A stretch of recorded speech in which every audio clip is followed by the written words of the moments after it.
Hi, I'm Debbie. Welcome to my kitchen and come on in. Today we're going to make Guinness beef stew. It is easy and healthy and delicious. It's great on a cool or a cold day. And happy St. Patrick's Day, everyone. So if this is the kind of recipe that interests you, click the like button and stay for the video. Here's the list of ingredients that you will need. I know it looks like a long list, but you can freeze the screen at this point to read the ingredients, or you can go to the video description. They will all be printed there, or you can go to my blog where you'll find the recipe. Let's get cooking. Tastes the best if you can make it in a slow cooker or using the slow cook function of an Instant Pot. If you don't have a slow cooker, you can do it on the stovetop. But this is something you should start in the morning. On the stovetop, it will take 2 hours to cook at a very low simmer, and in the Instant Pot or the slow cooker, it will take 6 hours. So this is not something to be started at 5 o'clock for your evening meal, but you can make a big batch and freeze it. First, you want to open your Guinness and pour it into a glass. And you want to pour with the glass at an angle so that you don't get too much foam. You want the Guinness to sit for a bit so you reduce the foam. Then take your vegetables and peel all of them. Then I like to rinse my vegetables and dry them with a towel. And if you have a parsnip to add, it makes the recipe really delicious. So add the parsnip. Take a saute pan and put some oil in it and put it to heat on the grill while you finish chopping all your vegetables. I like to cut things in bite-sized pieces. You can cut them in any size of piece that you prefer. It's up to you, but I prefer pieces that aren't too big so that I don't have to chop them with my spoon while I'm eating the stew. That's always a challenge, and I don't really like eating stew with a knife and a fork. So when your vegetables are all prepared, then we're going to saute them. Now you don't have to saute your vegetables, but it increases the flavor of the stew so much. Now the oil is hot. Put the vegetables into the pan and put it on the grill. I don't cook with onions and garlic because my husband has an allergy, so I can't cook with them. But this recipe is more delicious if you can add 1 onion chopped and 1 clove of garlic chopped if you want. If you do decide to do that, then throw them in with the celery and the carrots for a quick saute. What I do is I add a little bit of garlic and onion powder to my stew just before eating. While the celery, carrots, and parsnip are sauteing, I chop up the potatoes and the mushrooms. Saute the vegetables for a couple of minutes, give them a stir in the middle, and then put them in your stewing pan. You just want to give them a light saute so they just add flavor. Then put the potatoes and mushrooms in your saute pan, give them a light saute, and then put them in the pan with the other vegetables. If you like this content, then click the like button and subscribe to my channel. And let me know in the comments below. I have 1 pound of stewing beef cubes here, and you also notice that I have a red cutting board. I only use that cutting board for raw meat, fish, and seafood, and I wash it very thoroughly afterwards. I have a different cutting board for vegetables and foods that are not going to be cooked. Chop the beef into bite-sized pieces. Once again, the size is up to you. I'm making this recipe in my Instant Pot and in my stovetop pot. I will show you both ways. So heat some oil in your saute pan, put some cornstarch on a plate, and coat all of your beef cubes in cornstarch. This step is really important. You want to brown and saute the meat, and you want to coat it in cornstarch or flour before you saute it. It greatly increases the flavor. Saute the meat for a couple of minutes, just to lightly brown it on all sides. Then take it out of the pan. I'm putting it into the same bowl that held the raw beef, but since this beef is going to get cooked for a long time, it's fine to do that. Put a little more oil and saute your second batch of beef, and then add it to the vegetables. And it is going to be so much more delicious if you do it this way. because I'm doing half of this recipe in my Instant Pot and half in a stovetop pot, I'm going to split everything between the two pots.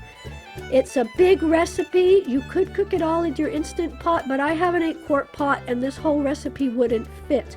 But you can always cut portions down a little bit, the quantities down, so that it will fit in your Instant Pot if you have one, or into the size of your stewing pot, whatever it may be. So split everything equally between the two pots if you do it this way, or in one pot. I just took half a cup of lentils and split it between the two pots.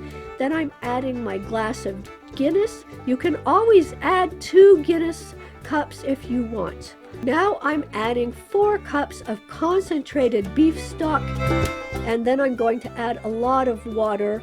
If you don't have concentrated beef stock, then you can add regular beef stock, but you'll want to add a bit less water. Add some water to your saute pan and scrape up all that delicious beef that's left. Then add some tomato sauce into each pot. That really gives it a nice flavor. I add seasoning at this time, but I don't add the salt until 3/4 of the way through the cooking process. In my Instant Pot, I'm actually using the slow cook function, and I'm setting it on low for 6 hours. On the stovetop, I will cook it for 2 hours on medium heat. 2/3 of the way through the cooking process, you can add the salt and any remaining seasoning ingredients. I'm adding more of some that I already added, plus beef concentrate, Worcestershire sauce, balsamic vinegar, and Provence herb mixture. Give it a stir. You can also add a little bit of mustard powder if you like. Give it a stir and give it a taste. You can add more seasoning if you want. I decided to add a little bit of lemon juice, which made the flavor much more delicious. If you want to add more seasoning, go ahead, adjust it to your taste, and your stew is ready! Happy St. Patrick's Day, everyone! The beef stew is ready, the Guinness beef stew and the mashed potatoes. There's one more thing we gotta do though. Do you like Guinness beer? Or is it too strong for you? I love Guinness, but there was a time in my life as a younger adult when it was way too strong and I couldn't drink it. If you're somebody who finds Guinness too strong, then I have something for you. There's also an Irish beer called Harp, which is a light beer. Guinness is a black stout. And with these two beers, you can make a black and tan. And it cuts the strong flavor of the Guinness a bit. So the first thing you do is you get your Guinness and you pour it with the glass at an angle because you don't want too much foam. Because Guinness can be very foamy. Now it has been sitting out open for a little bit, so that makes a difference. Then you pour the Harp on top. So you do half Guinness, half Harp, and at the end you have a black and tan. Now it just looks like Guinness, but it doesn't taste the same. It's very nice. Let's give it a try.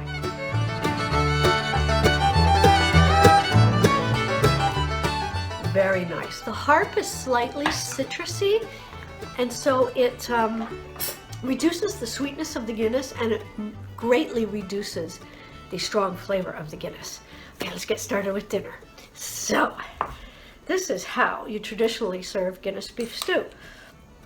Got your mashed potatoes. Put some mashed potatoes in the bowl, or you can put the mashed potatoes on top.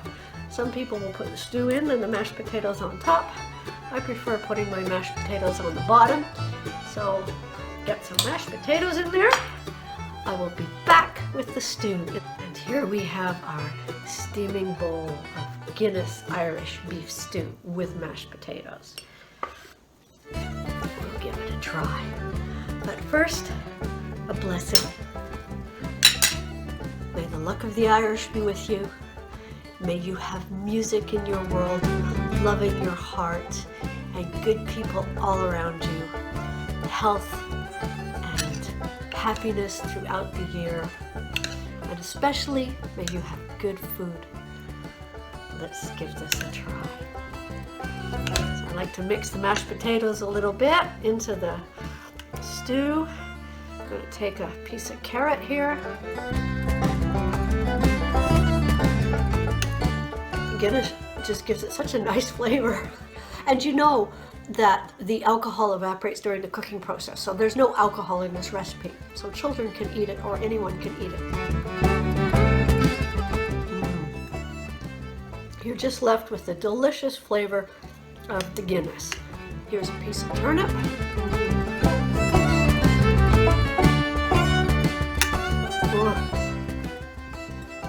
This is scrumptious. I could eat this all winter long. It might be a bit heavy for me in the summer, but here's a mushroom.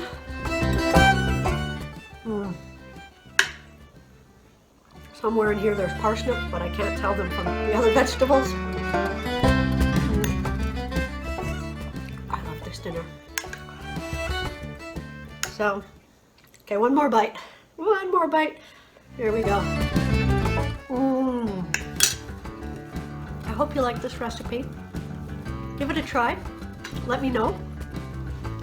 It's not fast and easy like most of my recipes. It's not especially hard. It's more, it just takes time to do all the different steps. But you can make a big batch. You can freeze this stew, or bring it to a big potluck when the time comes that we can have potlucks again, and enjoy it. It's very healthy. It's not expensive.